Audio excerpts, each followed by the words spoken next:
Nagsimula na ang mga puwersa ng Estados Unidos at Pilipinas ng amphibious assault exercise sa Palawan bilang bahagi ng Balikatan 2025. Isinagawa ito sa barangay sa Mariñana, Brooks Point, Palawan, kung saan lumahok ang mga unit ng Philippine Navy tulad ng BRP Jose Rizal, FF-150 at BRP Tarlac LD-601. Mga amphibious assault vehicle at marine reservists. Ang US Forces naman ay nag-deploy ng kanilang Forces Reconnaissance Platoon para sa naturang operasyon. Bilang bahagi rin ng Balikatan 2025, isinagawa ang live fire exercises gamit ang mga FGM-148 Javelin anti-tank missile system. Ang Philippine Army kasama ang US Army at US Marines ay naglunsad ng mga Javelin missile sa Port Magsaysay, Nueva Ecija upang sanayin ang mga sundalo sa paggamit ng makabagong armas laban sa mga armored threat at mga amphibious attack.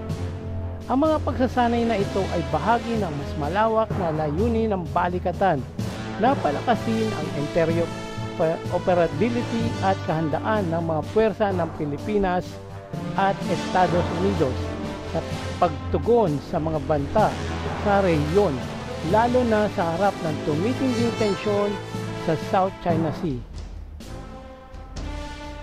Kabilang dito ang pagsasanay ng US sa AFP ng paggamit ng FGM-148 Javelin missile ay isa sa pinaka-epektibong armas na ibinigay ng Estados Unidos sa Ukraine noong digmaan nila laban sa Russia upang pabagsakin ang ilang mga tangke ng Rusyang pumapasok sa teritoryo ng Ukraine. Narito kung bakit ito mahalaga at epektibo. Una, fire and forget. Ibig sabihin, kapag pinaputok na ang javelin, hindi na kailangang gabayan ng sundalo.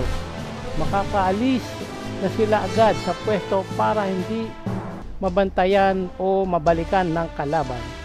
Top attack mode. Sinisira nito ang tangke mula sa itaas kung saan manipis ang armor ng mga tangke, kaya maraming Russian tank ang nawasak gamit ito. Madaling gamitin. Sa tamang training, mabilis itong matutunan gamit ang mga sundalo, kaya naging kapakipakinabang para sa mga Ukrainian troops. At ito ay ginagamit na ngayon sa Balikatan 2025. Ang Javelin para sa pagsasanay ang mga sundalo ng Pilipinas sa makabagong armas na ito.